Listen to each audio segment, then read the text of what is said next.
And welcome to the Adam Messer Show. I am your host, Adam Messer, here with my special guest today, Ellie Raine. And this is part 2, so the second hour with you. Ellie, thank you again so much for being here with me on the show today. I really appreciate it. Yeah, thanks for having me. I'm having a good time. I really enjoyed. We're kind of bouncing all over the place this last hour, and which is cool because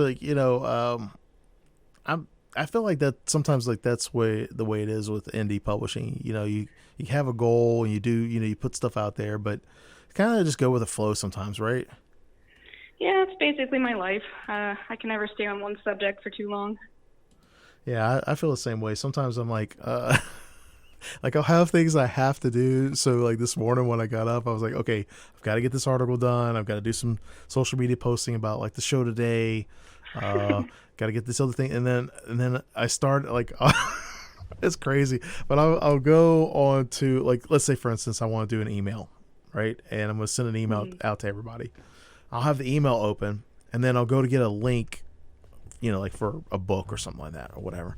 And then from there I'm like, it's down the rabbit hole, and I'm like, I have to remind myself of, like, okay, what was the main task I was doing?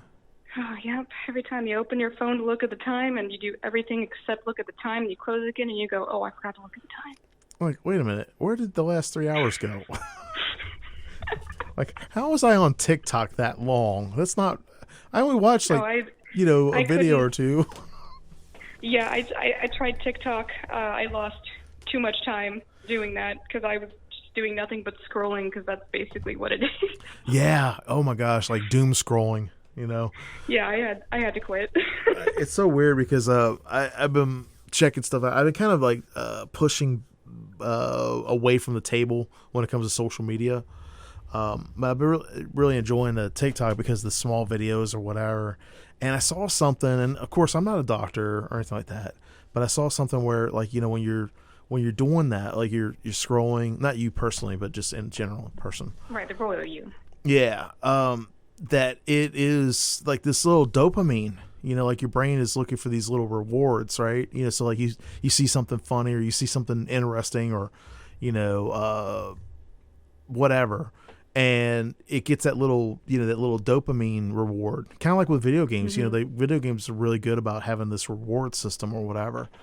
And I've been pushing away from the table with social media because I'm like, I've been spending too much time. I feel like this last year, the way we consume content has kind of amplified with online and digital.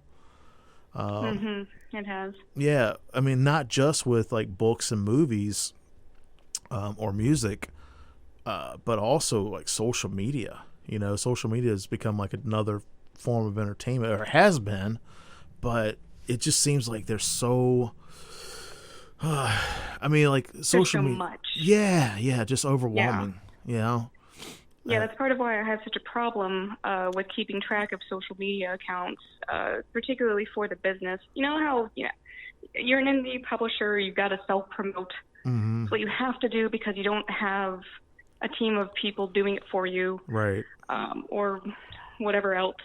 So it's just you, team of one. So you just got to put your stuff out there.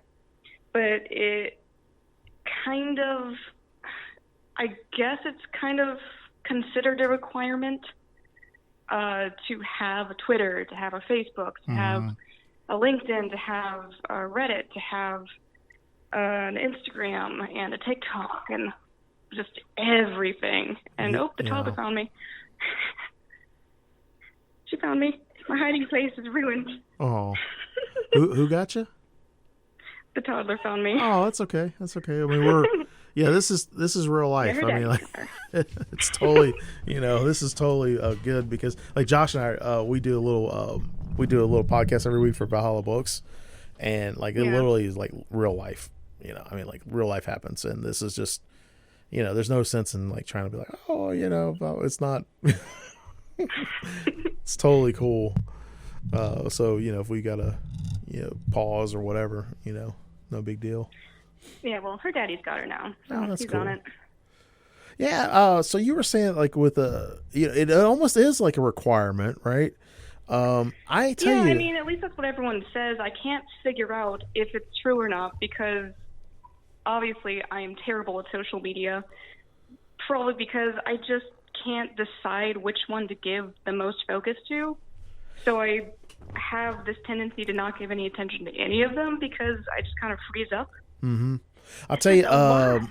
I'll give you some helpful advice that's helped me. I'm doing this Mark Dawson's self-publishing formula course, and he's like one of the big names. Like he's one of the best or most popular indie Yeah, publishers. my dad follows him. Yeah. Yeah. Okay. So this course he talks about, and of course I'm not giving away like their trade secrets or anything like that, right? I'm not doing that. I'm not going to infringe on their copyright or anything like that. This is really just kind of common sense stuff. But they talk about social media and they talk about focusing on one main one and then one backup one, and the two that you like the most, right? Because you got to do like where you feel comfortable, because some people are going to be more comfortable on Facebook, some people are going to be more comfortable on Twitter, some people are going to find their thing on, like, let's say Pinterest or Etsy or whatever, right? Some people are going to find their thing on TikTok, right? But it is like, and this has nothing to do with Mark Dawson, but it is like exhausting to try to keep up with social media. I mean, like literally trying to whatever. I found I restarted my email list last year, and I've pruned it since, because like I sent out a thing when I did the anthology for ARC readers, right? And the premise was they get a copy of the book and they're supposed to give like a review, an honest review or whatever, yada yada yada. That was a waste of time, because out of the 30 something ARC copies that I gave away, I think we had one or two actual reviewers. So I deleted those people off my email list. I was like, there's no, I just got rid of them. I'm like, you're dead weight, and there's a lot of folks out there that they just want to get a free book, right? There's so many. Yeah. And I'm like, are you actually going to read it? Yeah, and then you've got the extortionists too. Apparently, from what I've heard at least, that's pretty rampant on Goodreads. Oh, they'll give a bad review or something like that? Sort of, kind of times 100. Yeah. So from what I have read, there is some kind of really bad subculture going on in Goodreads where a reader will contact an author asking for a free book, and if the author does not reciprocate, they create like 100 fake accounts and 1-star bomb the same book with all those fake accounts. Yeah. And they don't have to give a review, a written one. They can just do the star, and nobody knows it. I had that happen to me a couple years ago with an ex-coworker. I had an ex-coworker do the same kind of thing, that they went on to like my different social media stuff and left like negative reviews and stuff like that. And I was like, I mean, if you're a loser like that and you got nothing better to do with your time, then more power to you. I mean, that's what you are as a loser. So there are a lot of vindictive, evil people out there like that, but I really don't care. They're losers, like I said. They got nothing better to do in life than try to tear somebody else's work down. It's like, hey, go write your own book, do your own thing. Like, try to build that up instead of trying to tear somebody else down. For sure, but they really don't have anything better to do, especially these days. Everyone is trapped at home. Yeah. Well, I've seen it too. It is that toxic subculture of people that they all they want to do is tear other people down. I'm like, I got no time for you. I actually, talking about social media, I actually deleted like 600 people off my Facebook because people I just didn't know at all. Somehow or another. Do that. Yeah. Or like literally just getting rid of toxic, negative people. I was like, boop, you're gone. You out. Yeah, basically. Especially if you don't interact with them, or every time you see them, like there's like they're complaining or crying about something. I'm like, it must be exhausting to complain every day about something new. It must be completely exhausting. So I just got rid of all those folks. I'm like, get out of here. Yeah, and it also, it's kind of a little bit of I don't know the exact word for it, but, kind of like the boy who cried wolf a bit. Exactly. If you've got some friends on Facebook that hardly ever talk about something bad happening in their life, if they do talk about it, it's bad. Yeah. Something awful has happened. And so, you're not on the fence about whether or not they're being real or if they're fishing for things, because it's someone that you actually know and connect with on a regular basis. Yep. I also got rid of those folks that were, the ones that all they ever do is post something negative, or they just reply to you with negative comments and stuff. I got rid of those folks. I was like, I don't have time in the day. Like, you never post on my good stuff. You just want to post about, like, when I'm saying, hey, I don't think this is right or something like that. You want to post then. Like, okay, bye. I'm not being an echo chamber for you. I'm sorry. I'm not gonna be a little sounding board for you to just, go off with your rhetoric. I'm just not gonna do it. So yeah, but that's one of the reasons why I've been pushing away from social media, because it's just, draining. I mean, like, literally, there are some people that they are so wrapped up in it, that that's all they want to do is just be toxic. It's almost like when I used to play a lot of video games, we'd always talk about how toxic young kids were online, because they're like, blah, blah, blah, and they would just scream and yell and whatever. I'm like, no, you can't. You got to be 18 or older to come on the server. Sorry, can't be on the server with us if you're sitting there and whatever. And then the crazy thing about it is that was like way back in the day, early like 2000s. I'm talking like 2000, 2001.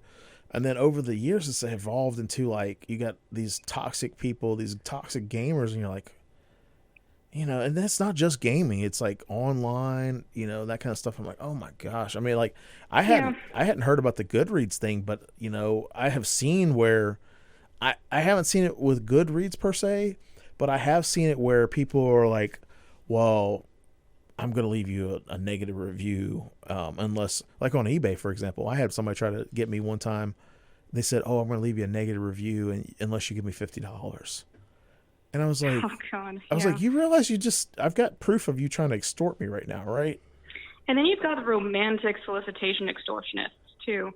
Oh, really? This doesn't happen to me. Yeah, this doesn't happen to me personally yet, but it has happened to a few of my other female author friends, where they'll get a private message from somebody saying, oh, if you go out with me, I'll give your book a great review. And they're like, no. Are you serious? And they're like, okay, fine, I'm going to give you a 1-star review. And they do. That's a whole nother level of dirtbaggery. It's awful. Oh my gosh. Yeah, in every group, there is going to be a toxic subculture off in the corner of that group. That's just crazy. Yeah. That is just crazy. Yeah, that is just, oh my gosh, that's awful. Not to change the subject, but I got to do the station ID real quick. Sebastian, sorry, 4:15. You ready? All right, everybody. This is Sebastian Messer, and he's going to be playing some live music for us. And you're listening today to WRU LP Savannah, Georgia, 107.5 FM, WRU.org. We are Savannah Soundings Community Radio with Global Soul.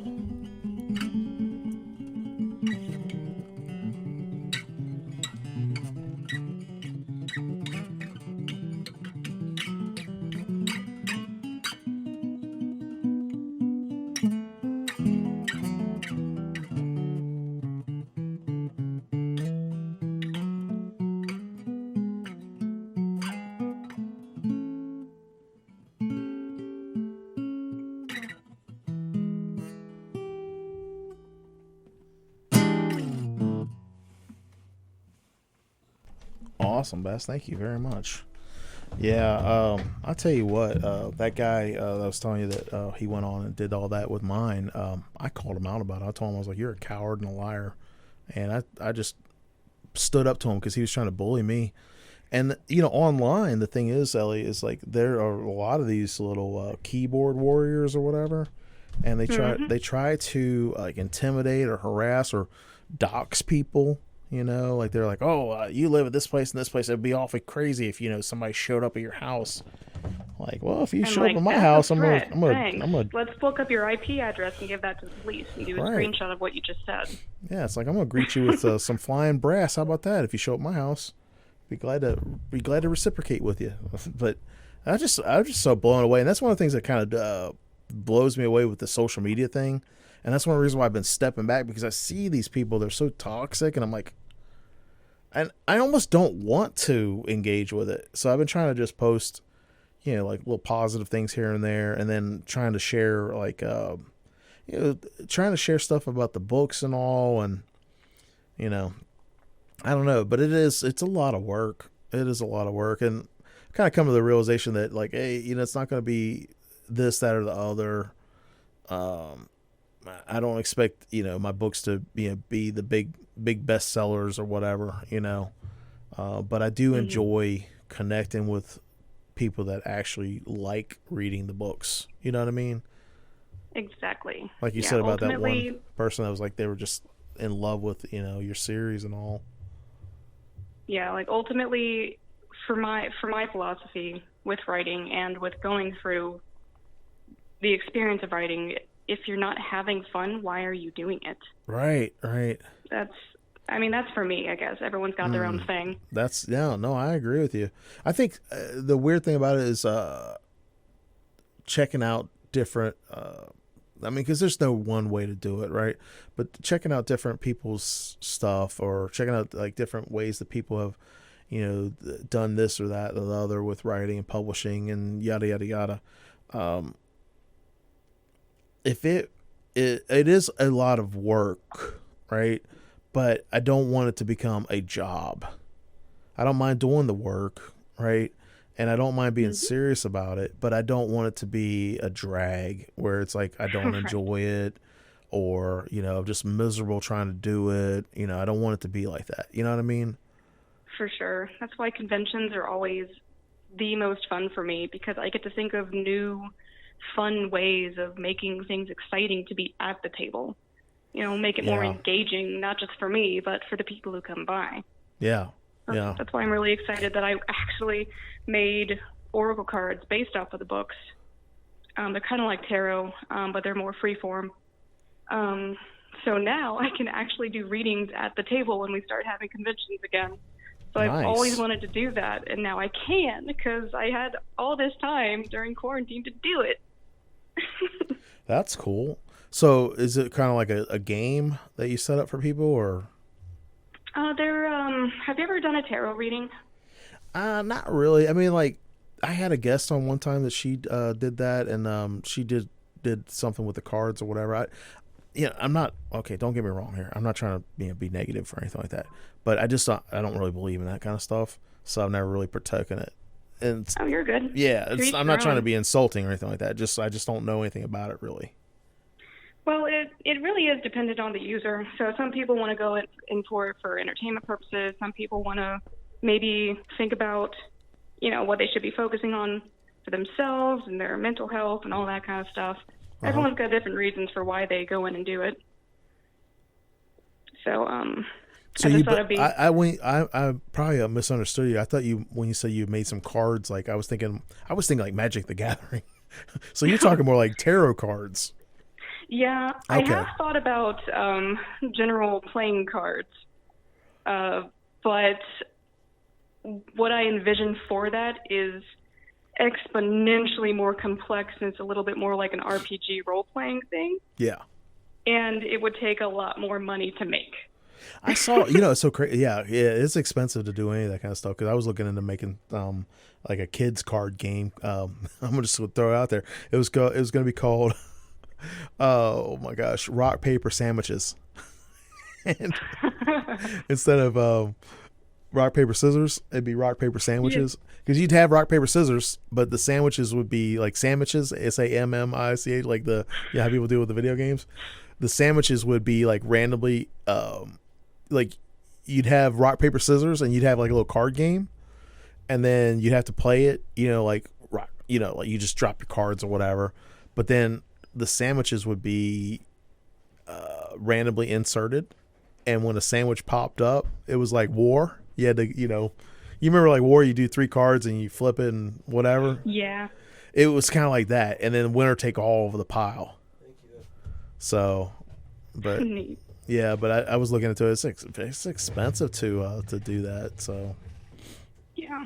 So maybe sometime down the line, an actual card game could be made, but I do not have the funds for that right now. Oh, I know the feeling. It's like at least a couple $1,000, for art and all, too. I mean, Yeah. Well, I make all my art for oh, those okay, things, so it's nice, just cheaper that way.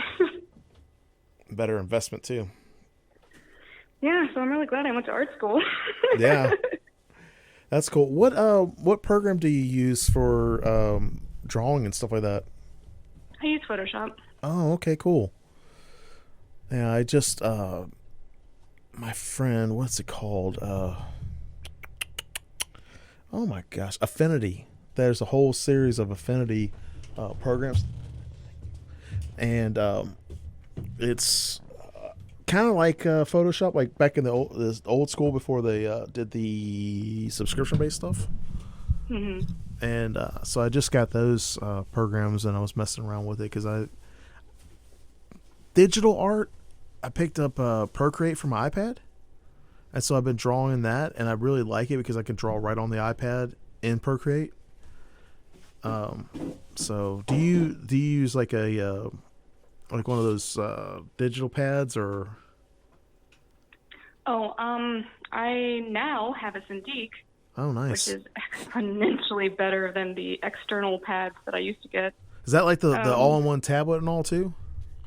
yeah, we saved up, my husband and I saved up for it like 7 years ago for it. It took maybe 2 years to get the funds for it. Oh, nice. 'Cause that thing is like $2,000, but Yeah. oh my God, it already paid back what Yeah. we sent for it.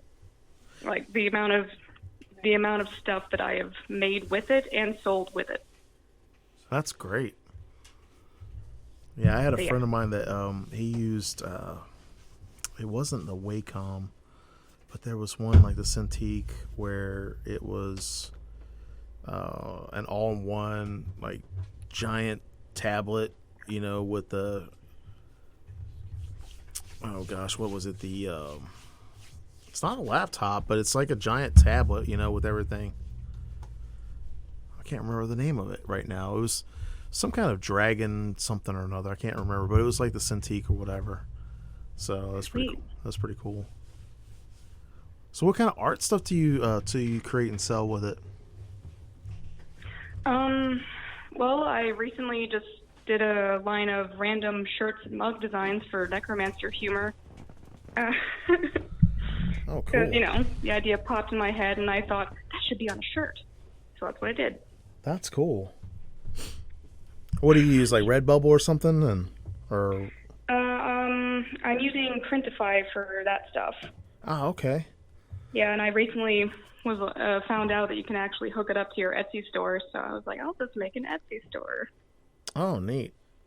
I believe it or not, I actually have about 20 different T-shirt designs, and I've been using Amazon merch for them. But I don't. It's weird because I don't advertise them. I just usually get them for myself, like different shirts or whatever. Or Hmm. sometimes I'll make them for friends. And I like the Amazon merch thing, because it literally makes it a product on Amazon. Huh. And I'll have to write that down. yeah, Amazon merch. But it was pretty cool because people can get the one-offs, and if they've got Amazon Prime, they can get free shipping. So they don't have to pay shipping, and you don't have to order it for them. They can get it directly from the link. You know what I mean? Whoa. Yeah, which is pretty cool. But I for those, it's kind of weird. I actually Sebastian's not radio thing, but his band was the first one that I had done where I drew the picture and did the design. All the other ones I had done were like stock art or whatever, because I hadn't really done any digital art, before. But that was pretty cool because that was the first time actually doing a digital picture and putting the whole design together and then putting it on Amazon. And I did that for him and his band. Oh, that's cool. Yeah. I had done an Etsy store before, but I never really had any. I never really made anything to sell. You know what I mean? Like I had done it when I started doing photography, and Like I had listed some prints or whatever, but it just never took off for me. I never really got anywhere with it. Yeah, I've always wondered if are you able to put books on Etsy? Because I don't know if that counts. I don't know. I've never tried it. Like I decided to Yeah, go I've with never tried Amazon it, but because the availability and the I mean like literally the you do the work, you do the elbow grease and all, and you can there's no overhead costs with it, mhm. But I had looked into maybe doing some hardbacks and then maybe selling them, but I don't know. Without doing conventions, it's hard to sell books like in any local shop. You know what I mean? Yeah, I mean, I for sell sure. more online. Is that how you? Because when you do conventions, you're actually there, and the people are like they're already kind of interested in the stuff that is going on. You know what I mean? So it seems like it's a better audience. Yeah, at conventions, it's the only place I've actually sold hardcovers. Right, right, Those do not sell online very well. You get the occasional friend who does buy the hardcovers on my direct site from that store, but they already know me and they've read at least some of the series sometimes, and they go in and they buy the full set. right. Yeah, I just feel like the events and like in person events are not that you're going to sell like 100 books or something like that at one time, but that it's a better way to sell books in person, right? Yeah, it really is, and you also get the residual sales afterward too, because Right. all the people that take your card afterward, they sometimes do actually go in and buy the books online as ebooks or what have you. Yeah. 'Cause, yeah, I've had at least one person take a card saying he'll look into it, and then he came back like a couple hours later saying like I'm just gonna buy it because I looked up your reviews on Amazon and I think I'm just gonna buy it. So Yeah, he that just did the research right there on his phone. it kind of goes back to those we were talking about the recommendations, right? It kind of goes back to that Yeah. because like, there's only so much time in the day, and I don't, it's nothing against anybody out there, but I don't want to invest into the time reading or watching something that I'm not going to enjoy, you know? Yeah. And not saying don't give something new a try. I'm not saying that because obviously if I don't know you and I'm trying your book out, that's new to me, right? I'm just saying like if, for example, if I don't like one thing like epic fantasy or whatever, for example, like with your books, if I didn't like epic fantasy and I was expecting to get like a western, like I only like to read westerns, for example. And then, Yeah. I go to the convention and I pick up the book because, I was talking to you. I enjoyed talking with you. And I really thought that, you were a nice person, yada, yada, yada. I was like, I want to support you. And then I pick up the book. I might have bought the book, but I'm not going to read it. Right. I've seen that happen. And then vice versa. It's like, well, if I do like, let's just say your books as an epic fantasy reader, and your table buddy, let's just say Red is your table buddy, and she's writing something else. I honestly, I know that she writes more. She does like a lot of editing or whatever. But let's just say she was an epic fantasy writer as well, right? And she had like a whole nother series too. Then I'm gonna be like, oh well, maybe if I like this, I would like some, like that as well. That's a fair point. And so, Not like to with the mention, guy, if go yeah. ahead. Oh, yeah, not to mention if it ends up, not being your thing, maybe it's somebody you know's thing. Right. Well, that's like when you're saying about the guy, he came back a couple hours later after he checked out the Amazon reviews. I mean, that Yeah, kind we of, only had like 6 at the time, which was very intriguing. well, but the thing is, though, is like at least the guy went and checked it out, and based off of other readers who like that same kind of genre, he was able to make a decision to say, hey, I'm going to give this a chance and try it out. And then after That's he true. checks it out and he likes it, he might come back, or he might recommend it, or he might leave a book review for you as well. And I mean, I think that's the power of like like when you're talking about residuals or whatever. I feel like that's the power of like a good recommendation when it's Oh my gosh, yeah. unsolicited, and you're not paying. I mean, like, I'd never pay for. I had somebody hit me up one. I'm like, no, I'm not paying you for a review. You're not. It's not worth it to me to pay you for a review. And I haven't had anybody try to extort me either, because I guess I'm not big enough or whatever. But like, but if the time ever does come, throw me 1,000 -1 reviews. I don't care. I don't care. Because then you're going to just give me clout to be able to go and say, hey, I've just been attacked by some random robot mob giving me all these negative reviews. Check out my Yep. book and support it. Yep. It's like giving you fodder. Yeah. Give me free advertising. So, hey, we've got to do the station break already. Ellie, I am just so surprised. It's like flying by here. Okay, everybody, you're tuning in today to WRUU LP Savannah, Georgia, on a 7.5 FM, WRU.org.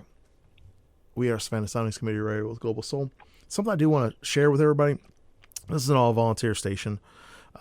We cannot do this without the listeners supporting us, and we've got this last year. We've just been talking this last hour or so.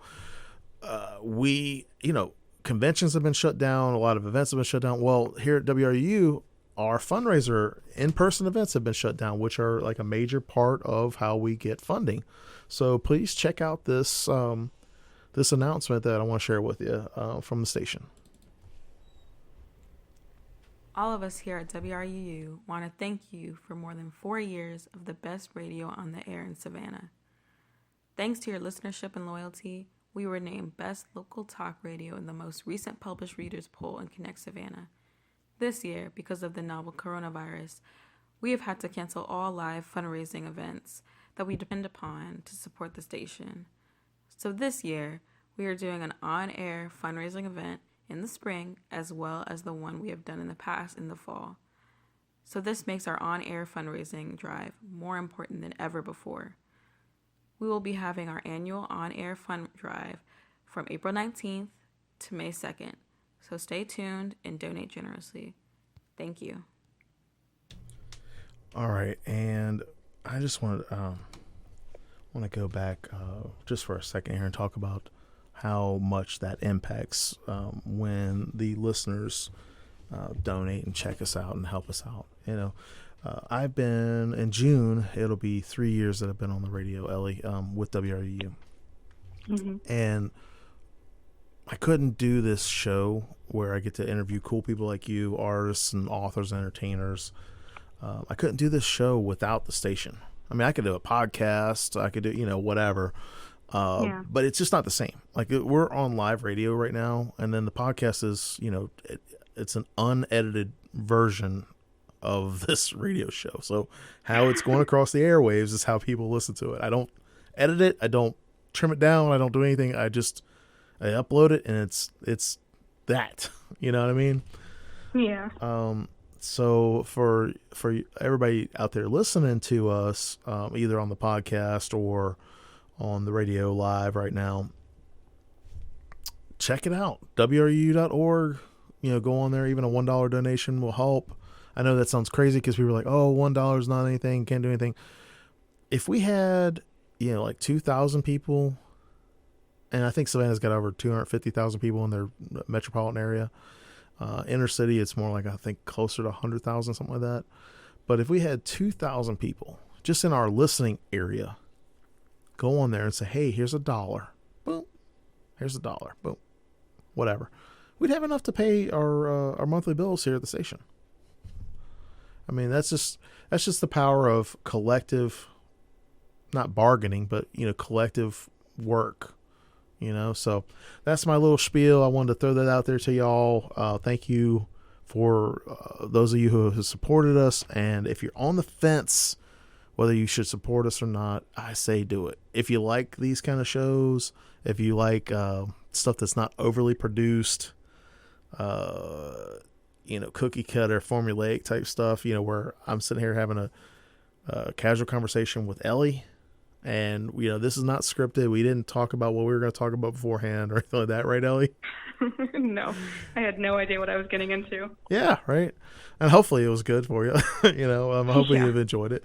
But if you like that kind of just straight up raw type entertainment, think about donating to WRU.org.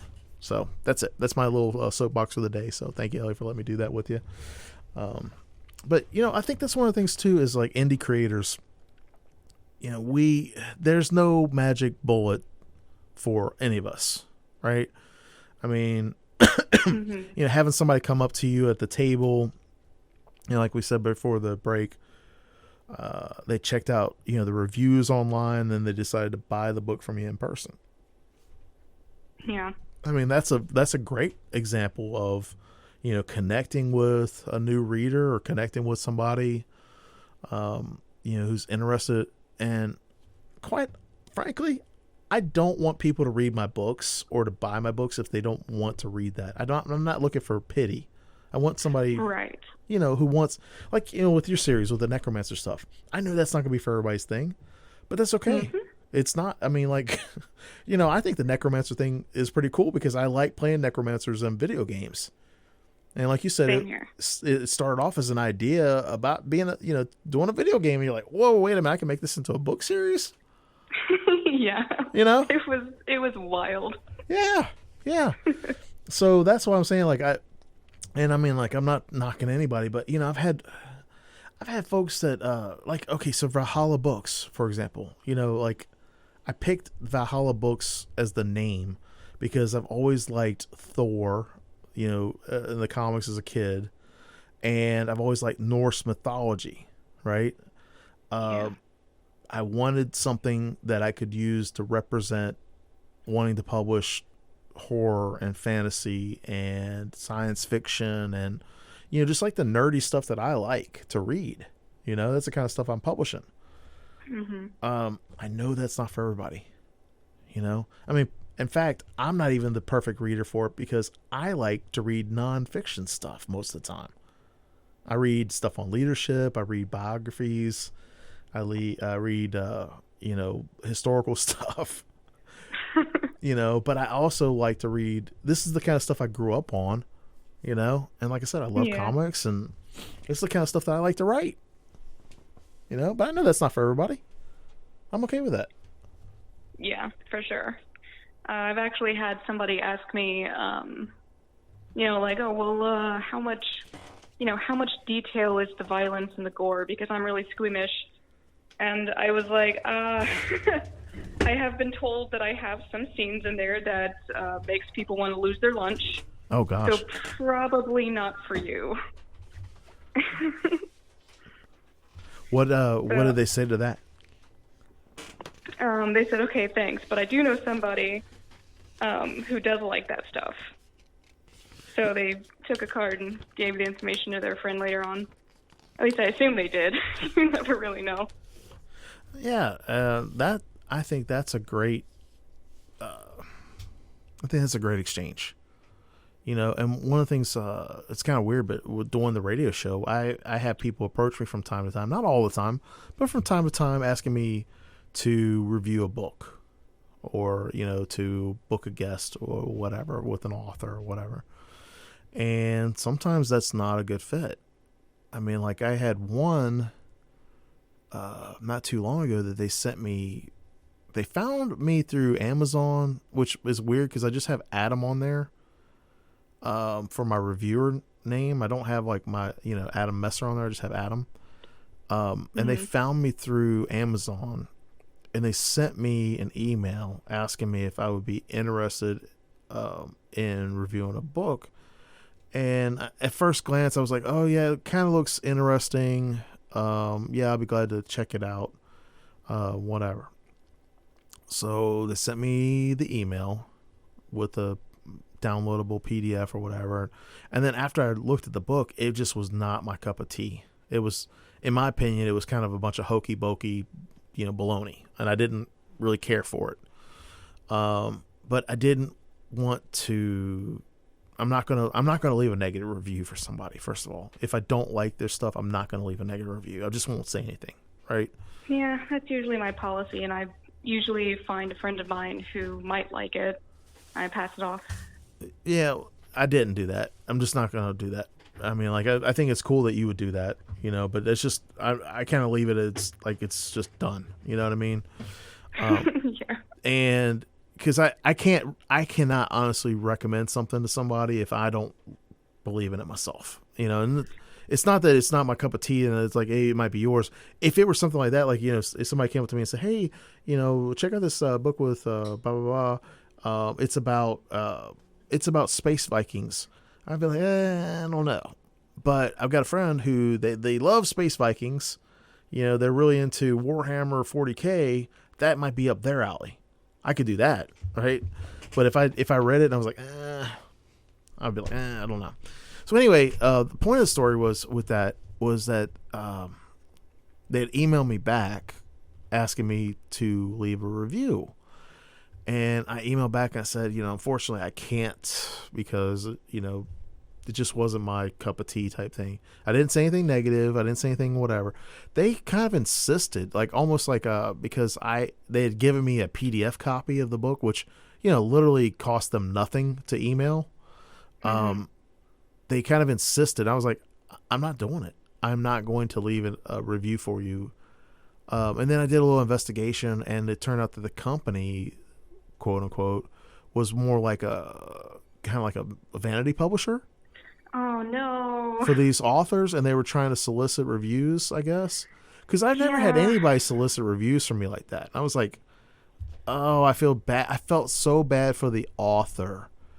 Because I was like, here this person was trying to do, like their dream of publishing a book and yada, yada, yada. And then this company probably sold them on the idea like, oh, yeah, we can get you, whatever, yada, yada, yada. And I was like, yeah, it happens so often, and it's just so heartbreaking because, you'll see ebooks that cost $20, and then the paperbacks will cost like $40, and the hardcovers cost like $60, even though it's like maybe a 40-page story. Yeah. It could even be a short story, and the authors don't get to set those prices.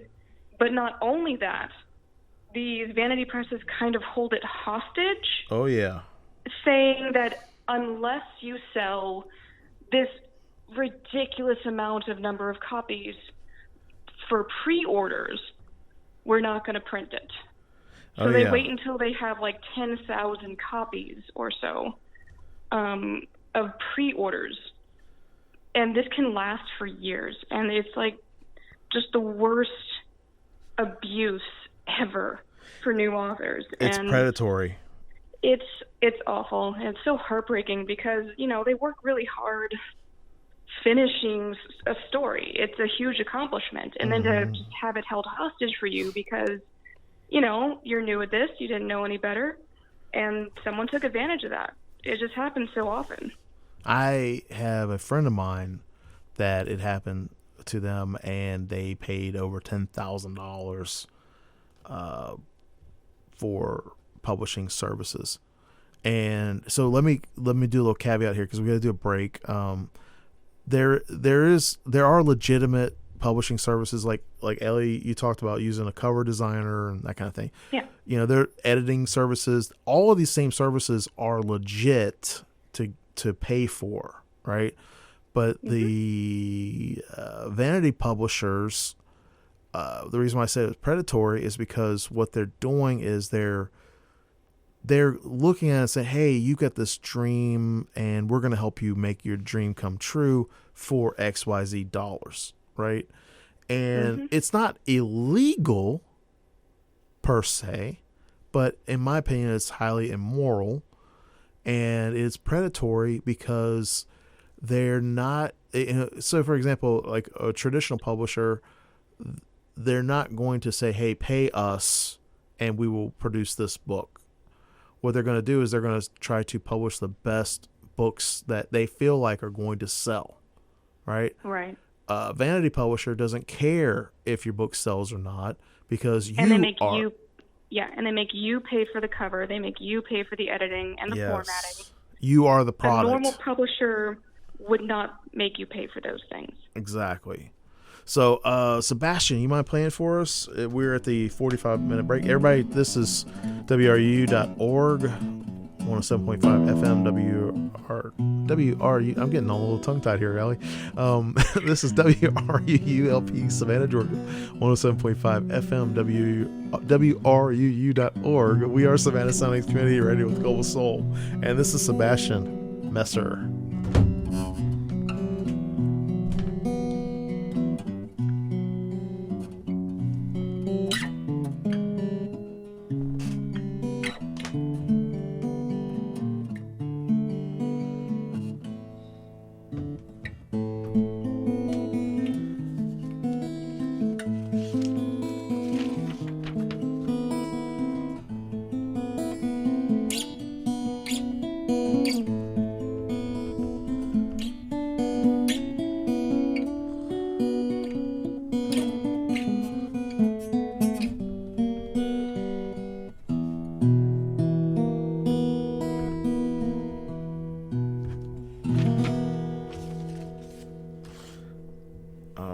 Thank you, Bass. I really appreciate that. It's awesome. So yeah, that happened to a friend of mine, and that's one of the things I talk often about, like shovels and jeans on the show, and it references back to like the gold rush, where the folks that were making money were not the miners per se. I mean, of course, there were some people that made money, striking it rich or whatever, but they're very far and few. The folks that made the money were the ones selling the miners supplies like shovels and jeans, right? And, that makes sense. Yeah, and and that's, services are always going to pop up no matter what, right? So like right. Editing services, proofreading, those kind of things. Those are all valuable and viable services that are needed, and they are worthy of paying for, depending on your budget and whatever, right? But predatory vanity publishing is totally different, and they really don't care if you're selling the book or not. But like you said, they'll hold it hostage, and then often I've seen too, Ellie, where the authors, because they get so excited and wrapped up about this whole dream of being published, they sign away their IP rights, their intellectual property rights. And I'm like, oh my gosh, or they'll sign away any kind of proprietary offshoots of that, series or whatever, or, and I don't know. I just don't, I don't like it. They basically they get their hooks in and they just take everything. Mm-hmm. And so that was kind of weird because I like I said, I had that experience where, they were asking me, and I was like, I felt really bad for the author. I did not leave a review. I did not contact that person again. I just quit contacting them completely. I mean, like after that last email, I was like, nope, done. I didn't have the heart to even contact the author and say, hey, because what do you do? What do you say then? I'm like, I can't justify leaving a review because I didn't like the book, first of all. But secondly, because I'm like, I'm not going to support a vanity publisher knowingly. I'm just not. Yeah, it's a really tough situation, too, because, even if they're not with a vanity publisher, leaving a 1-star review or anything that isn't a 5-star, in fact, even a 4-star, has a really bad negative effect on the author's sales. So even if you really liked it and you gave it a 4-star, because maybe you just had one teeny tiny problem with it, a 4-star, a 3-star, and a 1-star on Amazon weigh heavier as far as the overall rating Isn't that crazy? than a 5-star does. That's so crazy, isn't it? Yeah, so it's ridiculous how the gap is. A 1-star review can basically be the equivalent of, like, let's say 0.7 overall rating. But a 5-star review would be less than 0.1 of the overall rating. Yeah. So basically, if you give anything that isn't a 5-star these days, it risks knocking them out of Amazon's algorithms to help boost up their visibility. And it's a really tough call too. Like, if you really, really don't like this book, but you have met the author and you don't want to cause them lack of sales because maybe it just wasn't your thing, you know, you're not really inclined to want to leave a review at all. Right. If it's not a 5-star. I don't leave negative reviews. It's not, I mean, what good does it do? You know, in my opinion, it doesn't do anything. You know, and there's plenty there are plenty of toxic people out there who are going to leave, you know, well, I ate the entire steak dinner, but I didn't think the ice water was cold enough. You know, those kind of reviews. I'm like, yeah, I mean, even on the most popular stuff, like if you see anything by Brandon Sanderson, you've got some really, really annoying 1-star reviews on there where you'll read it and it's just like, I don't like magic. Like, why did you pick the book up? Fantasy, and that's it. What? Like, why did you pick the book up? That's the reason for the 1-star, and it's like, why did you read it? Yeah. Like, I don't believe in magic. Well, it's supposed to be fantastical. It's not supposed to be, like, real.